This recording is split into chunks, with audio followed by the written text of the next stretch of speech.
Welcome to The Finder of Lost Things, exploring your superpowers of trust, healing and transformation with me, Hannah Belton. My brother, Christian, disappeared in Mali, Africa in 2003. He disappeared without a trace. We lost his story, we didn't have closure, we lost so much. I was fighting and searching to find Christian when actually I just needed to sit in stillness and attract him in. I was so resistant to doing this, but I had to surrender. It's a process of trusting and finding the lost pieces and integrating them. This podcast will uncover the process that Christian and I went on to find the lost things, him, and to find the parts of me that were missing. And we were destined from the start to tell our story into the dark, for we were born to a great white shark.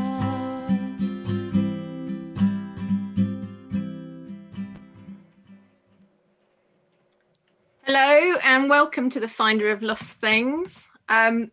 You join us today. Today is a seasonal holiday, Imbolc, which is on the 1st of February, and it marks in the northern hemisphere. It marks the midwinter point, and really the beginnings of spring, the first kind of shoots coming for spring. And I just wanted to mark that because, as you know, I do follow the seasons. I've talked about that before. And we're also still in this sort of cleansing time. And this week I had this theme come through of transformation. Now, I know the whole of this podcast is about, trust and healing and transformation, but today really feels very strongly about transformation. And there's a big element of, I don't know what's going to happen this week. I do have a guest who I'd like to introduce you to in a minute, Ursula, who you heard in the previous episode during my healing and her healing at the same time. But I'd just like to mark Imbolc by just drawing 3 cards to start with from an oracle card pack called, I don't know if that's the right way, Earth Magic. I choose 3 cards at every main seasonal holiday, and they give me an idea of what is going to happen in the next sort of 6 weeks till the next big holiday. And I've been doing this for about 18 months now, and it really does focus me on what's coming up and what I might be looking out for. And it's very comforting in a way. It's not telling the future, but it's just giving me a kind of like heads up about what the energy is about and what will be coming towards me. So I thought I might do this live. And so Imbolc is really a time of when the new seeds are coming in, and it's a time for planting new ideas. It's not a time for rushing around doing anything with those seeds necessarily, but it's because it's still a time of resting. We're still in winter, but it's very much a setting intentions and looking forwards, and also I'm sort of getting this feeling of being challenged.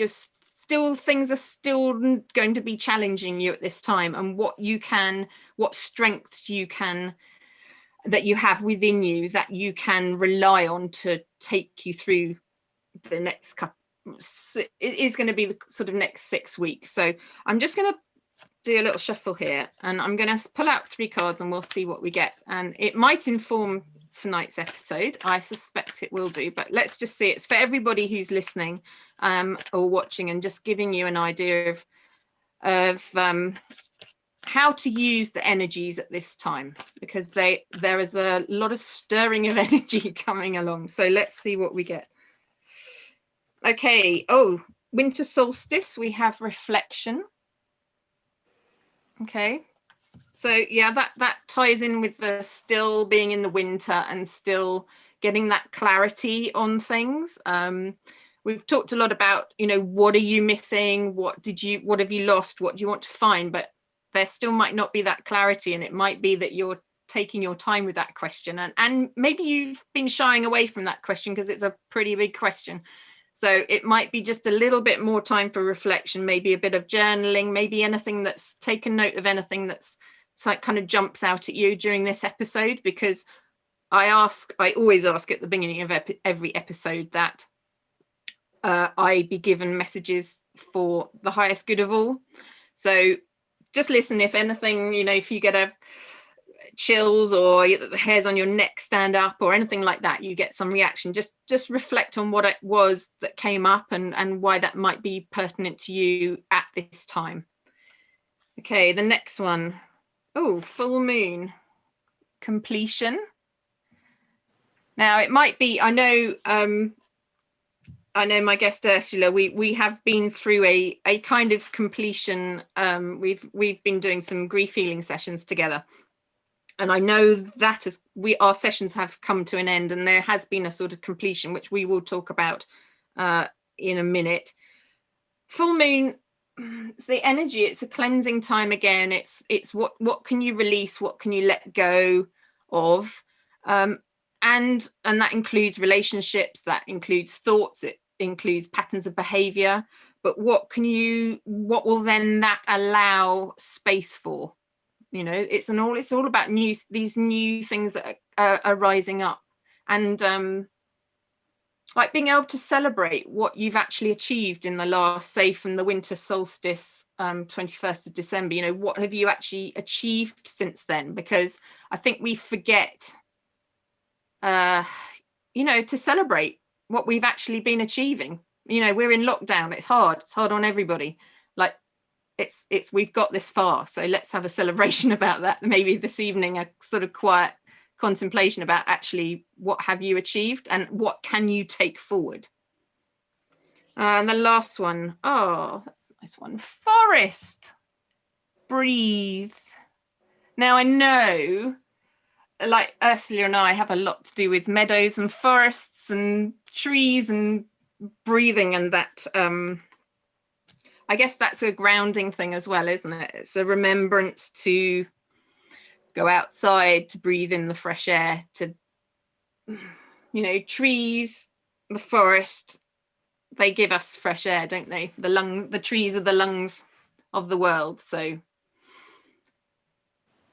and yeah, this thing with trees and meadows, this is certainly something which Christian and so I want to introduce you. So this is Ursula Dekker, and she's a soul healer, and she came I'll let her tell the story of how she came to me and how we met, but I do believe that her father, Edward, who I'll let Ursula tell you all about him, but I do believe that Edward and Christian kind of know each other in spirit, and they work together in some capacity, and we were brought together to do healing as part of a team. I still think we're going to be part of a team and how we move forward.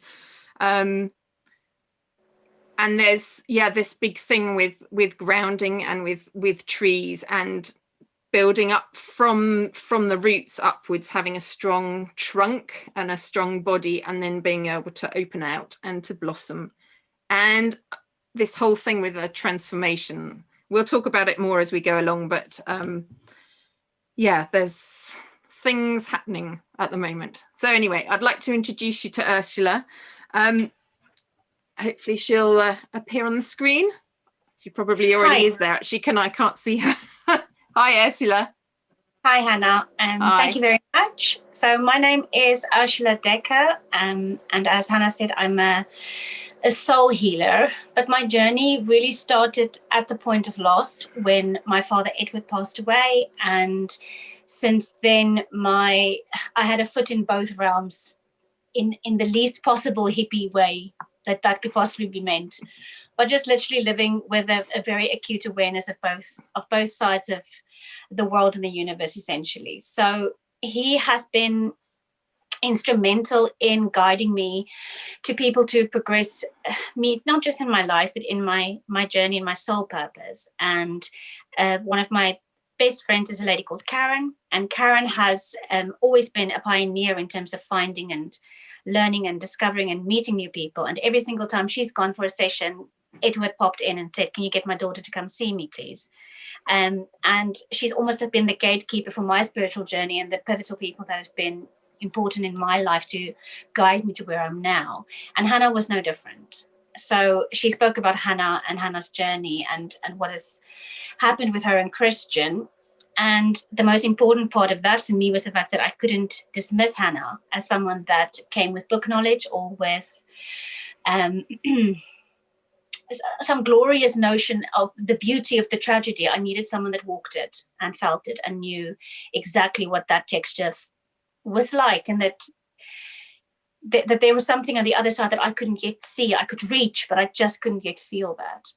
And then I think lockdown for me was the time when I stood still, maybe for the first time, and was in a home, in an environment, in a place in my life, in my soul, where I could sit down and feel what needed to be felt.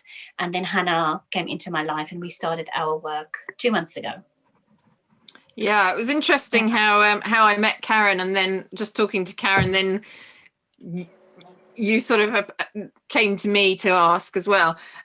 But it was interesting because your father Edward, he died 18 years ago, and with it, and it's similar with Christian. It was that long that it took to be able to even acknowledge grief or face it. And I know when we first met, and we had our first session, and can you just explain to the audience the reaction that you got to me probing about Edward? And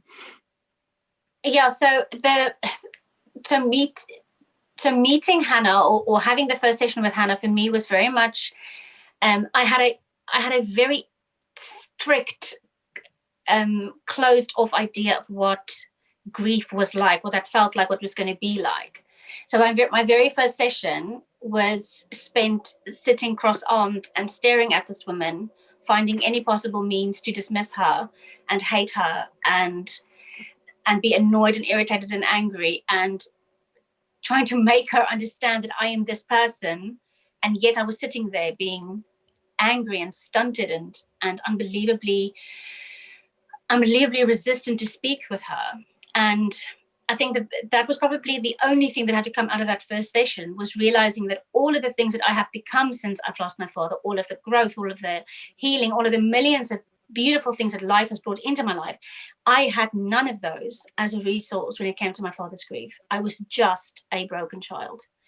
And I had these ideas. I had really set ideas about grief and loss and therapy and healing and what that was meant to be like and what Hannah was meant to be like. And then Hannah just talks, and then she talks some more, and then she just keeps talking. And then somehow through all of that, my father was able to talk again, because I was just so desperate to contact, to get in touch with him and for him to speak with me through Hannah, really. And it just affected the whole process in such a heavy way, just made it impossible for him and for me to actually move forward. Yeah, so, it was interesting. It was interesting. If I can just pick up on that grief that I think you if I don't want to put words in your mouth, but that feeling of not being able to kind of like feel that grief, it was something that you resisted feeling, or? I have not grieved. What I experienced was absolutely paralyzing loss and nothing else, and a constant awareness of the lack of and the space next to me. Mm-hmm. I had no idea that grief was the process of losing, and that the one and the other don't necessarily happen together. They don't necessarily merge, because I haven't grieved. Mm-hmm. I've lost. That was exactly the same with Christian. Yeah, you lose them, but how do you grieve? Yeah, exactly. And such a big loss that's, I know we've talked about this before, like the biggest loss that it could have possibly have been. And like, we're not taught, are we, how to cope with this loss and how to grieve and how to move through it. It's just. And I was not brought up to feel and to show the feeling. And there was just a collective shock and there was a collective mourning all around me in this small town where I'm from, where this man was lost from everybody's lives, and he was a teacher, so he was in so many people's lives. And yet I was just me and my brother and my mother in our tiny little network of the remaining people of this family. There was just nothing. There was silence. There wasn't community. There was no grief. And I think that what was really, really shocking for me in this process that I've gone through with you, Hannah, is how little of me was present at the time when this happened. I just switched off in any and every possible way. And the person that I am is not that I brought none of those resources to losing him. I didn't bring any of those gifts and light and none of it. So, of course, my fear of going through grief was thinking I'm going to lose him and feel that loss. But I've already lost him. I couldn't re-lose my father. And yet I was in this weird, this entrapment of feeling that constant re-losing of him, as opposed to dealing with the grief and stopping that cycle, because it was just a recycled feeling of stuckness over and over the whole. Yeah, because I remember you saying it's like just that sort of image of a cavern, just this emptiness. Like, and because when we say what did you lose, what part of you was missing as well. The thing for me is that up until that point, I was a young adult, and so much of my life was invested in this relationship with my father, who is my primary parent. And the tree imagery here for me, so he for me is just this beautiful old oak, in every possible way. His roots were so deep, which means he could reach so high, and he was so stable, and yet he was a dreamer, and yet he was, he was just the most beautiful person. He was the best father that anyone could have.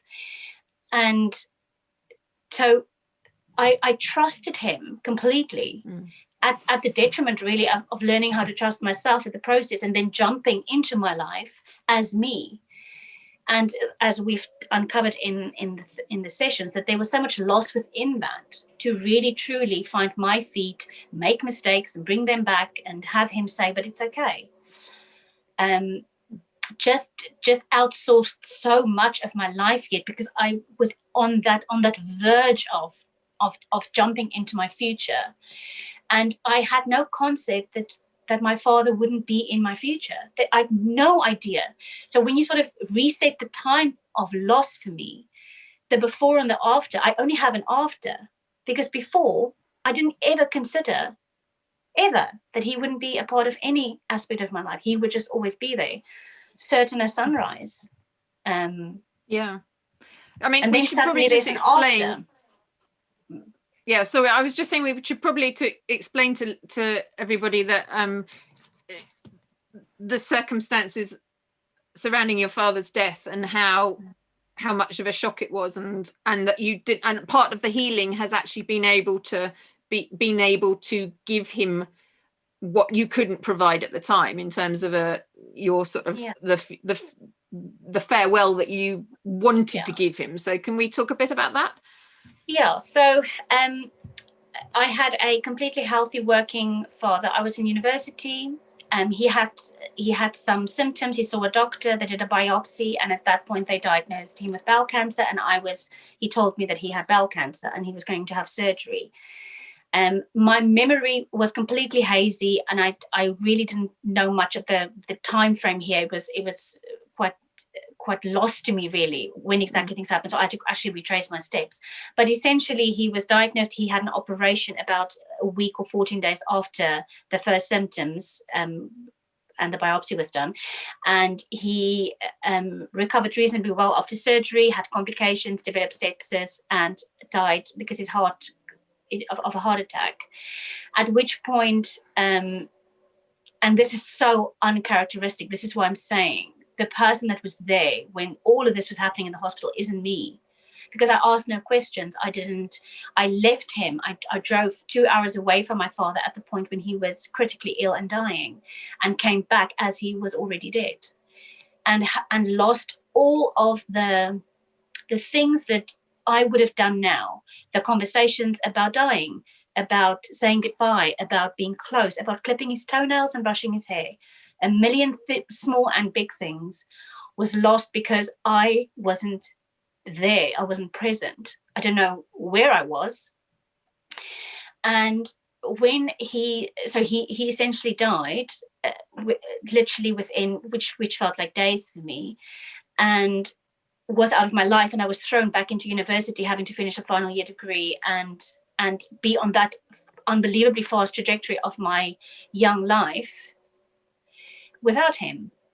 Mm-hmm. So what happened in the healing, which I think my father is eternally grateful, but I'm eternally grateful, is going back and redoing my father's funeral, because he was buried in a way that was, he died, I think, on the Tuesday morning, and he was buried on the Friday.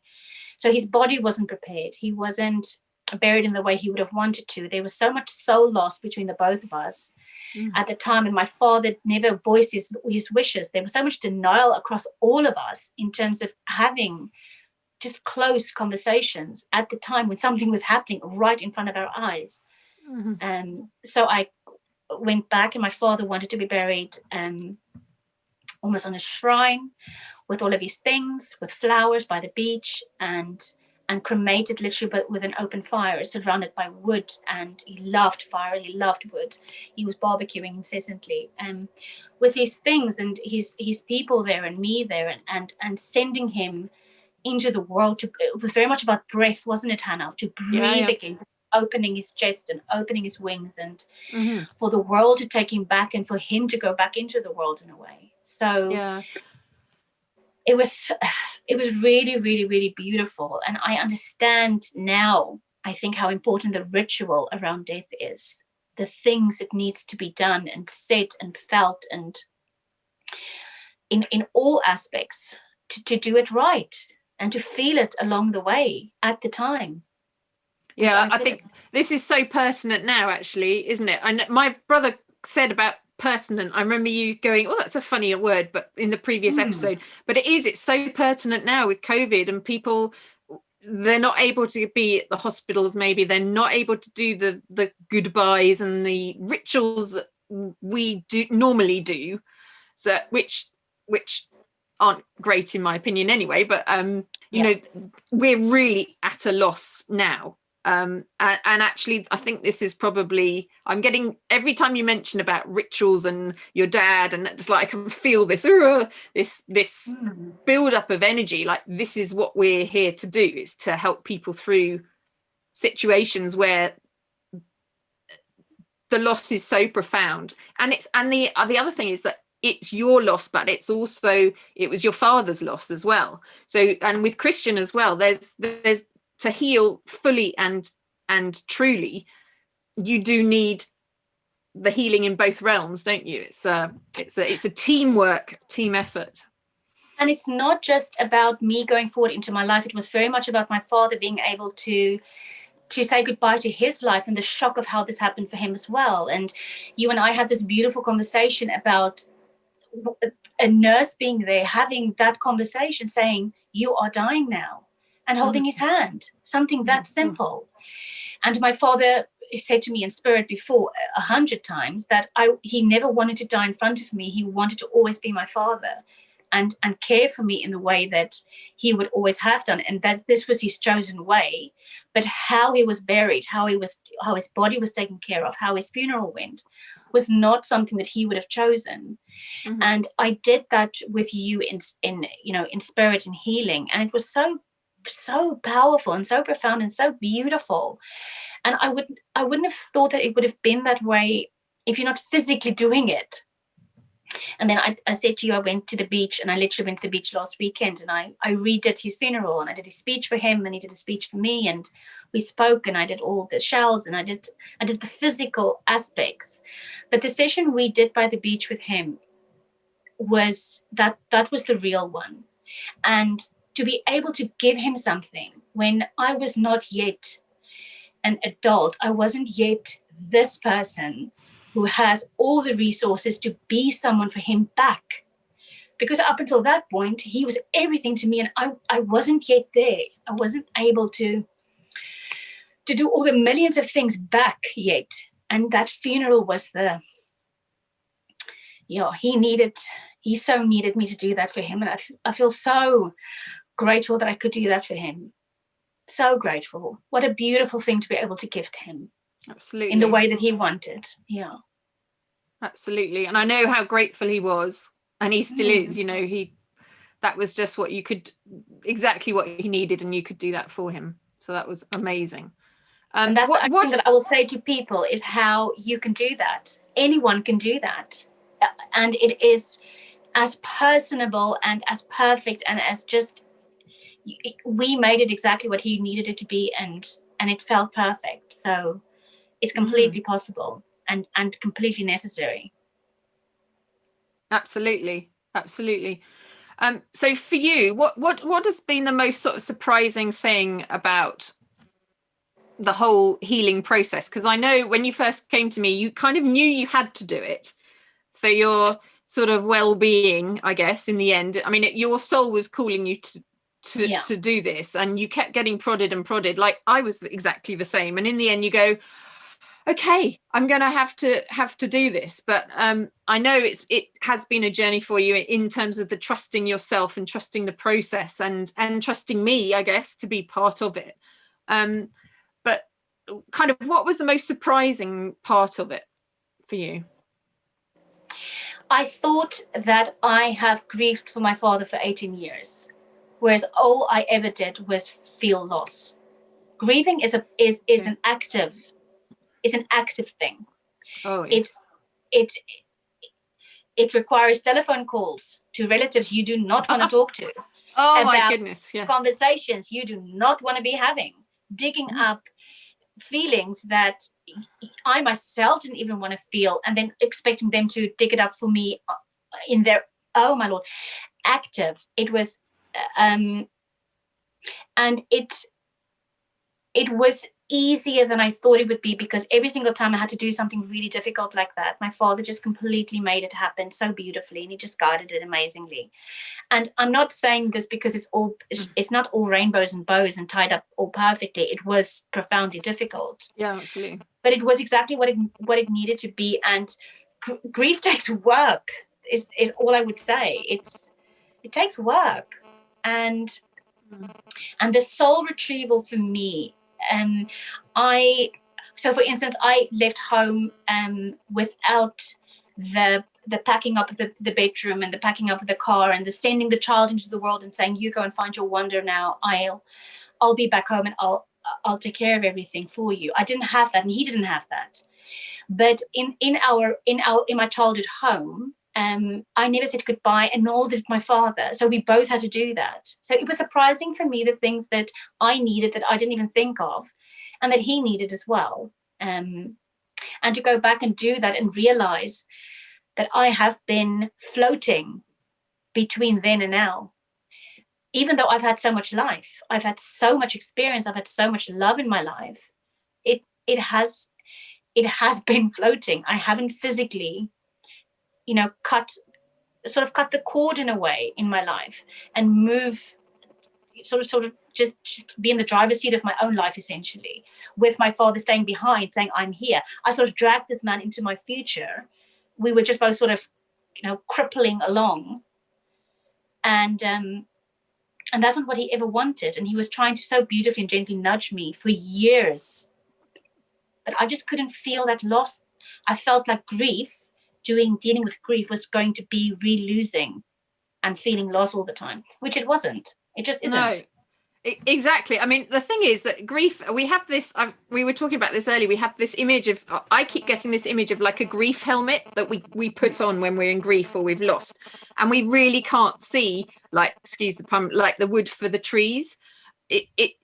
You really are very insular and you can't see past that.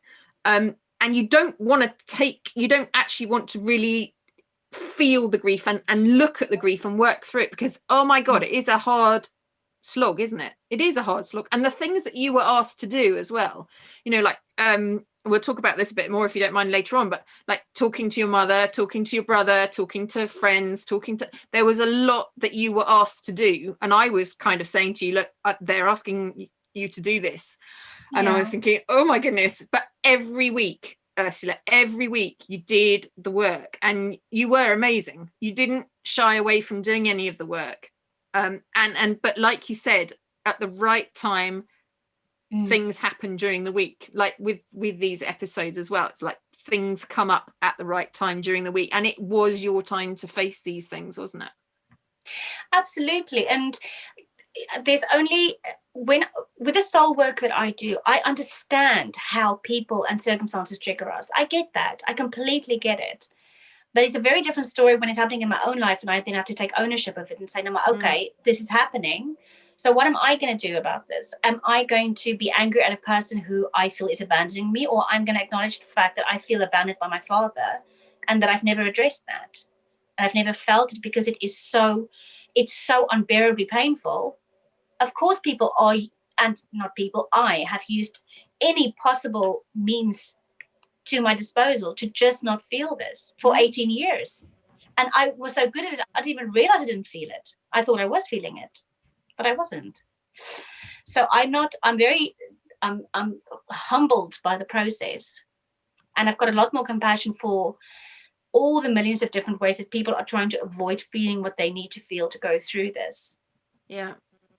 And I needed these 18 years to be in a place where I can just break down between the four walls of myself and my home, and that be okay. Yeah, that's interesting about the divine timing of it, because I mean, our stories are very similar in that I just literally could not face any of my grief. I didn't know, I mean, Christian was missing, but again, like I didn't know how to do this at all. Yeah. And that feeling that, like, in the divine timing, it was the right time. I'd had my family, I'd had, work was fine. It was like, this is the time now for you to do this, and to really just, I kept being prodded. I mean, I don't know if there's people in the audience like thinking about, it's just like being prodded, but gently pushed to please do this for us all, and life. I mean, so how did grief, I mean, I know there were lots of tears and lots of release. How did that grief feel like when it was coming out? Was it, well, I'm not going to put words in your mouth at all, but what did that grief feel like when it was coming up and you were actually feeling it? I was feeling helpless. Grief for me was helplessness. I think, and grief for me was like putting my whole life on pause and sitting in that suspended space in the darkness of it.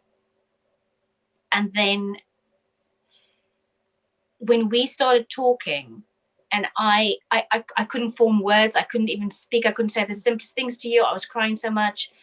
The first week was, I just cried, and I think because I'm so I'm such a cognitive person, I use my mind so much, I just had to feel it, I just had to cry, knowing that it would eventually be okay. It wasn't the same as breaking down. It was completely different to that.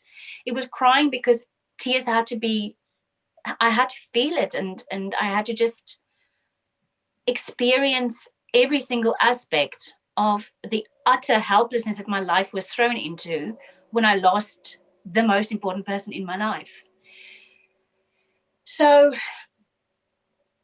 in the weeks that followed, I've said this to you before, this cavern, this hole in me became shallower and shallower.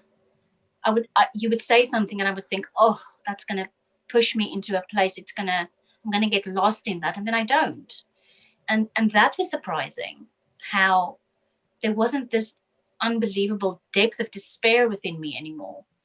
And it's a physical change. It's not just an emotional thing. I could physically feel lighter, and what you would say would turn around quicker. Or I have this expectation that if somebody says something about my father, I'm going to be broken and lost for days, and I wasn't. So I had to also change my dialogue around, I am not broken. I am not lost. My father is not gone. This dialogue around I'm a grieving daughter has kept me very small for very long and very safe. And I didn't realize it was an excuse. I really didn't, until I realized it. And then I just couldn't do anything other than face it and call you and make a plan. Yeah, that's so interesting about, and there's this big thing about trust, isn't there? Like trusting the process and trusting yourself, you know, that from that childlike, where you were kind of stuck and stagnant in that child Ursula, like Yeah. to be able to do what you did for your father and actually move into that adult, you know, the strong and capable. I mean, you are strong and you are capable, but to have that as something, as a building massive foundation to move forward, that you know, trusting in yourself now. Can I just say this to the listeners? If Hannah said to me, trust the process one more time in the first session, I might have killed her. I might have literally lost the will to live and do this work, because she was on the other side of this and I just wasn't there yet. I couldn't see it because Hannah, I didn't understand that grief, that there's things that you have to do. I didn't understand that. I just thought it's something you have to feel. You have to feel something and then you will not feel it anymore. But I had, as you know, had very little memory of so many things that happened.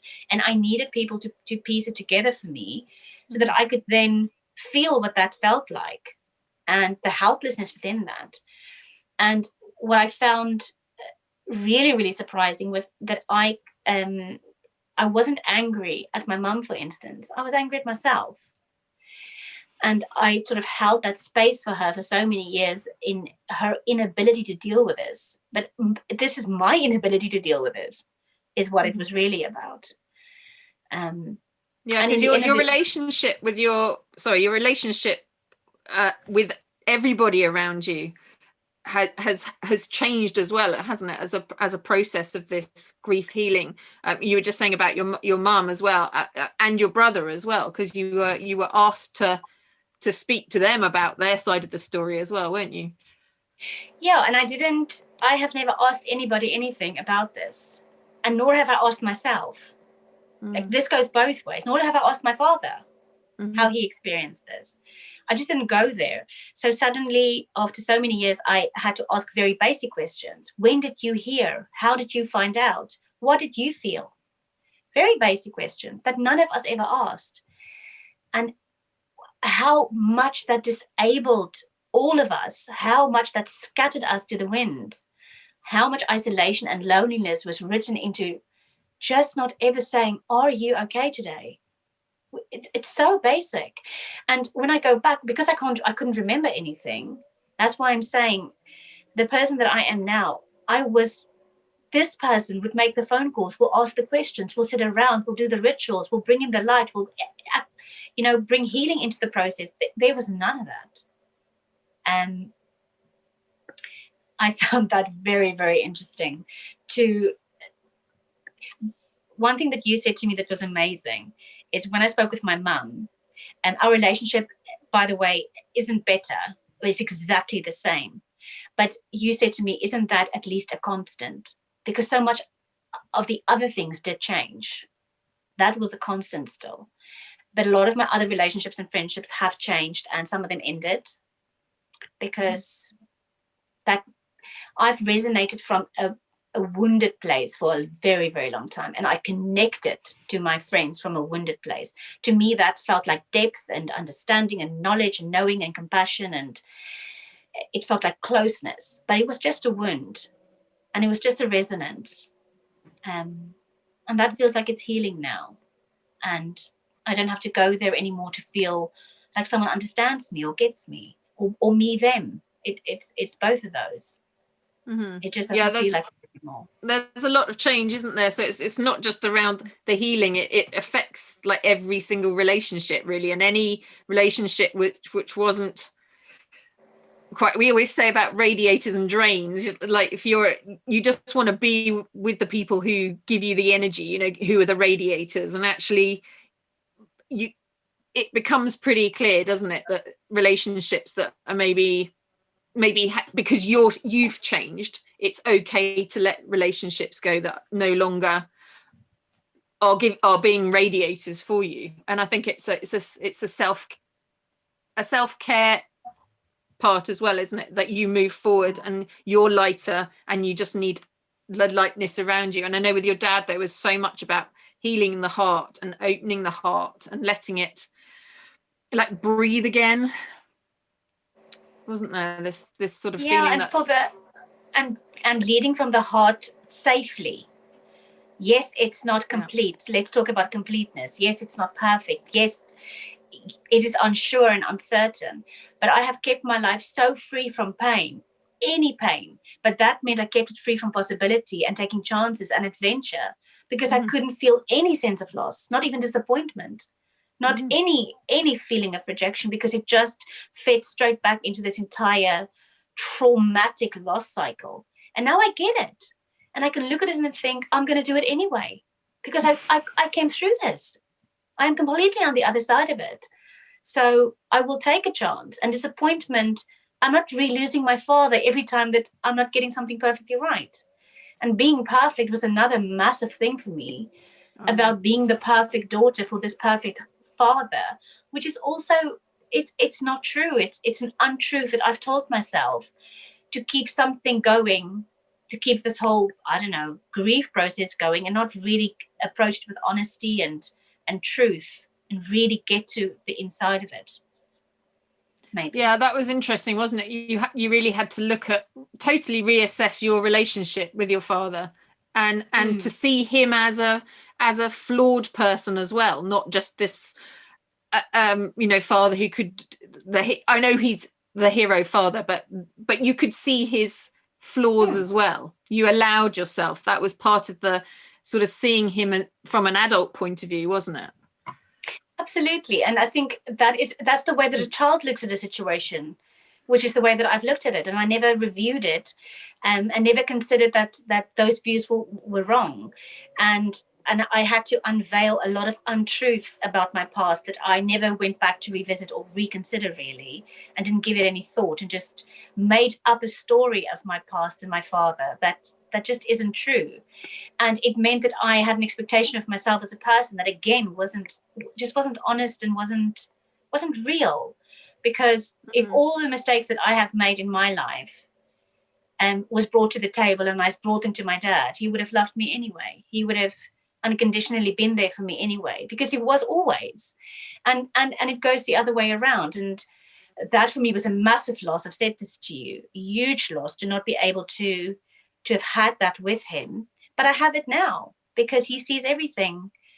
And he said to you, for instance, he never taught me how to let go, how to free the heart, how to open the wings. And so I don't know, it's just the relationship has matured and grown, I think.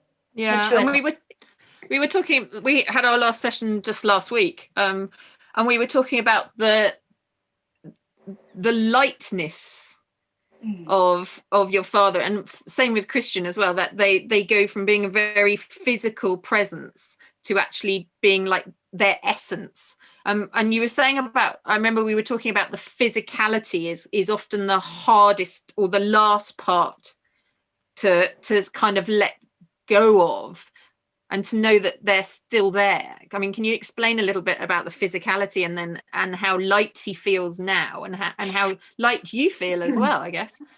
I mean, initially my father was very present for me. I would feel chills and a sort of a coldness between my eyes, where he would kiss me between my eyes. There was a lot of physical presence for me. But within that, it meant my father wasn't able to really move on himself either, because he was very, very attached to me still, and me attached to him. And I was just lost in that process, and I was just too grateful to have him in any variety that he was willing to come through to me. I was willing to have it. But in time, my father, I will see him physically now, but it's fleeting. It's much lighter. It's almost like just a thought that breezes through, as opposed to me clinging desperately onto any aspect of him, because it was just me clinging on to any feeling, any connection that we might have had. And now he feels like I see him almost on my periphery, like I said to you, I lived in my new house, and he was sitting on the porch in the sunshine looking at a book of birds, and he was on the periphery, and he was just there, and it was just simple and easy, and he didn't feel painful, and he didn't feel like an ache or a longing for him, because he was just present. And I didn't feel him physically in the way that I would have before. But today, when I drove home, and there was a song that came up, and then he just gave me that. He sometimes gives me this all over cold body shrill hug, and I felt that really strongly, and then he went again. So, but I'm not clinging onto it in a way that I did before, because I just needed to not keep losing him all over again, whereas I just haven't. He's a lot more present now. It's just a lot more subtle. It's funny, isn't it? You think like going through a grieving process that you actually would lose them. And I think that's part of the reason why I didn't really want to do that, because I thought what I've got with Christian, I don't want to lose it. But actually, when you go through the grieving, you're healing both of you, and you become much closer. I mean, there's things, I mean, I know, you know, the same with Christian, you get to know more about them, you tell the truth about things, you know, you face things, and it does it. It's a completely, I mean, it's a joyous thing, I think. Definitely. And I didn't want the loss of my father to be the mark in my life. I wanted the life of my father to be, you know, to be the part of my life. And his death was so traumatic and was so sudden and was so, you know, threw me completely off center. That I just thought all that was going to happen was I was going to re-lose him all over again. And I just, like I said before, I just didn't. It was that simple. I just didn't re-lose him. What I have feared had already happened. So the fear itself just kept me from bringing any light into it and coming out the other way. So how did you, if we talk about the future now, I know it's early days for you in terms of getting used to the what is now you're going to become your normal. That's the sort of lightness, the feelings that you have now. It does take a while to get used to it. I remember that well. But how do you feel about the future now, and you know, how you're going to be able to live your life now compared to maybe like a couple of months ago, how you were living and seeing the future? So as I've said to you before, I feel like I'm just not there yet. My joy and my happy and my sort of contentness in my new normal hasn't caught up with me yet. Because I had this expectation of myself that somehow if I let go of all this grief, then like a balloon, I would just light up, you know, into the sky and off into the rainbows and into the sunshine. And it isn't like that. But it feels like I'm recalibrating. It feels like I've just found a new home, and I am allowing myself to feel every part of it, the insecurity, the loneliness without my father, the excitement and the creativity that comes with, you know, finding my place in the world. Essentially, after all these years, I've done this so many times. This is the first one. And I'm not treading cautiously. I'm stepping fully out into it. And some days it's hard and some days it's easy. And I'm just allowing myself to feel how I need to feel. And I keep talking about this house because it's such a manifestation for me about creating a new nest and a new place for me to go and live. And it's so unbelievably beautiful, and it's in such a phenomenal location, and it's going to be so healing to be there. It already is healing to be there, and inviting my father into that. But I'm not resonating from a wound anymore. I think that's the pivotal thing, that I'm not at the center of me is not a hole or a place of just lack and loss. Yeah, there's possibility. Yeah, and that is new, and it feels a bit scary, but that scary is going to become just excitement and energy and fire and courage, I think. Yeah, absolutely. And that feeling of suddenly being free. I mean, we had this session in last week in the podcast where I was like handed my freedom, and it's like, oh my God, what do I do with this freedom? I haven't lived like this for so long, and it's like, oh, it's a little bit frightening and a little bit unknown, but hey, let's grab it, because we've done all the grief, we've done all the loss and the cavernous emptiness. We don't need that anymore. It's and we've it's become my whole. life. Let's live it. It's my life. I think I'm not in this tidal wave being pulled and pushed between wounds and reactions and recovery. It's just my life. However that looks, however that feels, however good or bad or happy or whatever the outcome is going to be, it will be mine, which is the only thing he has ever wanted from me, which is the only thing Christian's ever wanted for you. Yeah, exactly. And we can be ourselves now. And I mean, how do you think this is going to, because obviously you're a soul healer, how and you're helping people all the time, so how do you think your experience now and the way you're feeling of being like a whole, how do you think that will work into the way you work and the way and maybe what the clients you're now going to be looking for, and how so in the most possible unselfish way, I am not doing the healing because I need healing myself.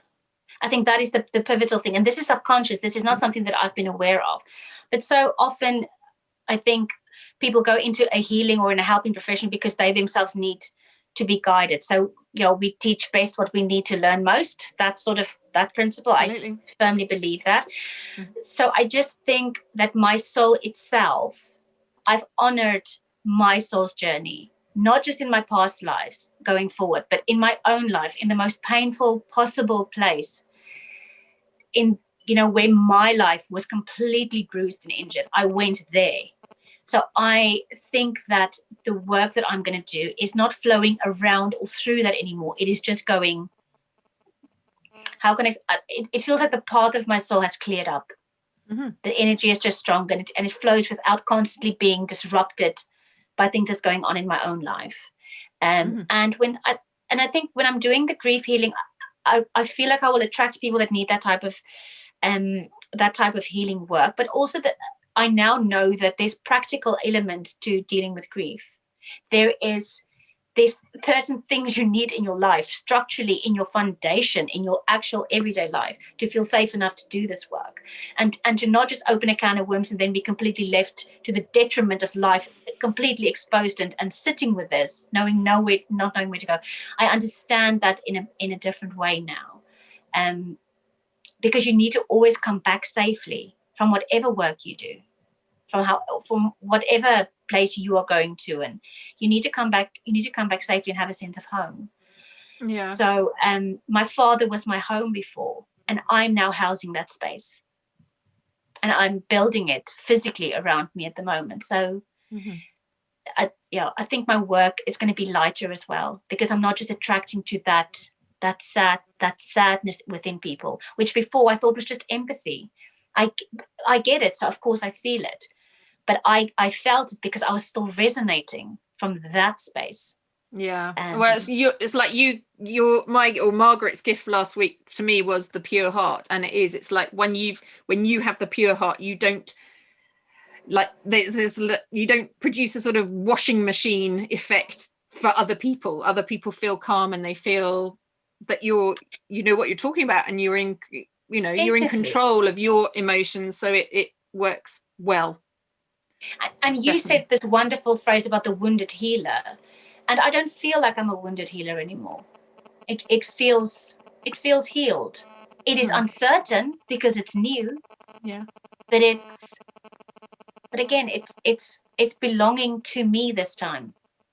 I'm not constantly circling a drain of some abyss of sadness that was still within there. So so I think it's not just my work, but my life itself and my friendships and relationships have all had a bit of an upgrade, I think. Brilliant. That's so good to hear. I mean, we're going to have to leave in a minute, but I mean, thank you so much for sharing your story, Ursula. It's been an absolute pleasure to have you. And what a brilliant story in terms of the theme of transformation. From where you were like 2 months ago, it really is incredible. So thank you so much for sharing. And I hope you'll be a friend of the show and come back another time and talk to us about your soul healing, because it's fascinating. And having experienced it last week, yeah, it's absolutely a beautiful experience. So I wish you best of luck with your house move and your garden and your father there as the oak tree and watching the birds. And I'm sure Christian and Edward will continue their whatever they do up there. Yeah. Thank you, Hannah. Thank you for being, I don't know, for being one of us. I think there's a few of us in the world that do this, that walk this walk, and I'm so grateful that you were brought into my life, and I'm so grateful that your brother and my father still work together. What a beautiful union they've got. Absolutely. Actually, it would be really lovely if like listeners out there, if they also do in a grief healing capacity, it would be lovely to meet more people, wouldn't it? To maybe form a community around here that we could grow this and really create something big around a grief ritual that really does work and really does heal and completely transforms lives. That would be amazing. Yeah, and you and I was talking about changing not just the dialogue, but the physicality of grief into something that becomes a fire, that becomes passionate, that becomes creative, that doesn't just suck the life out of, because the loss is enough. The loss sucked the life out. Yeah, let's bring the life back. Yes. Absolutely. Okay, well, lovely. Thank you so much, Ursula. And thank you, Hannah. I am so sorry that went so quickly. We had no time for breaks at all. So I hope everyone got something from this episode. And remember your reflection, your completion, and your breath moving forward for the next few weeks.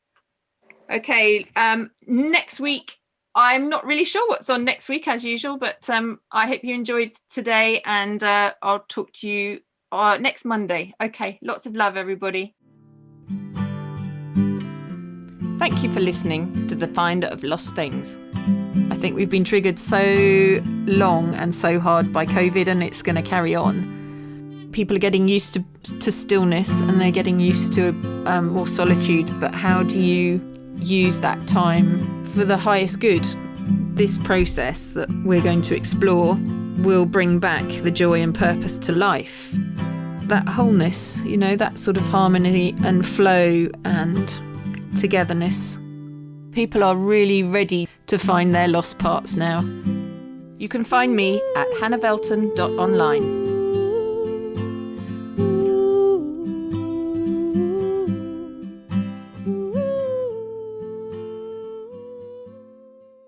Views expressed on this program are those of the host, guests, and callers, and do not necessarily reflect the views of the station, its management, or advertisers.